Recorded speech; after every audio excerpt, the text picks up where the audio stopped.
Willkommen zu einem neuen Video. Im heutigen Video sollte es eigentlich darum gehen, wie ich ein Logo auf der T3 mal. Aber das Ganze ist ein bisschen ausgeartet und deshalb machen wir ein eigenes Video zum neuen Logo, was ich gemacht habe. Und zwar angefangen hat es damit, dass ich in Instagram ein Bild gesehen habe. Da war eine Flex drauf, es war eigentlich ein Tattoo. Und da stand drauf: Try your best, grind the rest. Fand ich irgendwie cool. Und da bin ich irgendwie drauf gekommen, so eine Flex im Logo wäre irgendwie cool. Und dann ist mir wieder eingefallen, dass irgendwo oben in der Scheune von meinem Opa noch eine Flex liegen muss, die der, keine Ahnung, Anfang der 60er Jahre gekauft hat. Und dann dachte ich, die gehe ich mal suchen und es wäre vielleicht irgendwie cool, aus der Flex von meinem Opa ein Logo für meine Firma zu machen. Und das seht ihr jetzt.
Ja, wir sind jetzt hier oben, ein kleiner Kunstraum.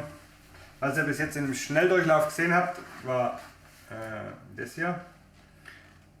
Habe ich aber irgendwann verworfen, fand ich scheiße, weil ich das Kabel so dunkel gemacht habe und irgendwie war auch die Flex zu klein und irgendwie hat es mir nicht gefallen.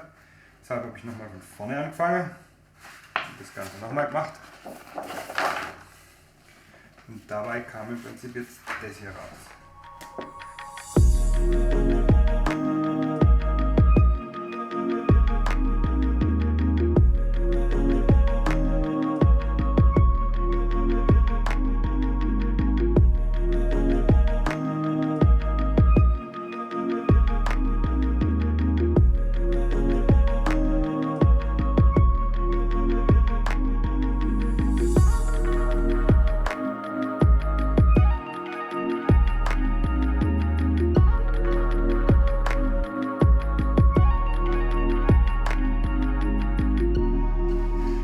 Ja, die Grundintention war ja eigentlich, dass das Logo auf der VW-Bus soll. Hat man ja vorhin vielleicht mal kurz gesehen, da wo ich es am Computer so mit Paint so ganz grob pro forma schnell mal ein Layout gemacht habe. Das heißt, das Meister-Megerle oben auf der gerade Fläche. Die Flex wird dann halt über die paar Sticker drüber gehen und unten steht dann Metalworks Custom so ein Art und ganz unten noch der Stecker. Ja, vom Layout her finde ich es cool. Ich habe das Ganze eher so oldschool gestaltet, weil das Ganze soll ja später handliniert werden auf dem Bus. Also das soll kein Sticker werden wie vorher, sondern diesmal will ich mir echt die Mühe machen, dass ich das lackiere. Also auf der Grundfarbe vom Bus, die ja jetzt nicht mehr weiß ist, kommt der Rahmen hier in weiß drauf. Das will ich aber, das Ganze will ich so, ja, so Used Look machen. Ich das irgendwie versuche das mit Pinsel so, als wäre das so halb abgewischt. Auf das kommt dann in schwarz das Meister-Megerle, dann kommt hier das schwarze Fell, da kommt dann wieder das in weiß drauf.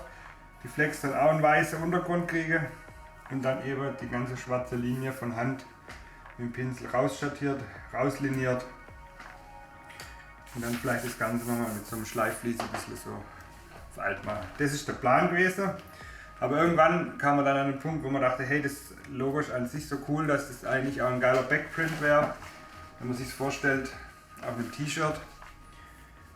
Deshalb sind wir jetzt gerade dabei, das Ganze rauszubringen, beziehungsweise der Marius macht das. Marius von Camper macht uns schöne T-Shirts, wo das als Backprint drauf ist. Und wenn es dann mal soweit ist, dass die erhältlich sind, werden wir bei Instagram vielleicht einen Post machen oder so, oder vielleicht nochmal ein Video dazu. Und je nachdem wird es erstmal eine kleine Auflage geben, weil man weiß ja gar nicht, wie die Nachfrage so ist. Ja, so sind wir dazu gekommen. Jetzt haben wir hier ein schönes Logo, auch mit ein paar kleinen Details. Hier habe ich zum Beispiel noch AM versteckt. Original ist da von der Flex ein S drauf. Also Anti-Megerle. Established in 2018. Da habe ich die Firma offiziell angemeldet. Hier steht noch Workhard. Scharfischer Geschäft. Ja. Ich hoffe, euch gefällt's. Mir gefällt es auf jeden Fall sehr gut. Hat mir sehr viel Mühe gegeben, wie ihr in dem Video seht. Habe ich ganz oft nochmal von vorne angefangen.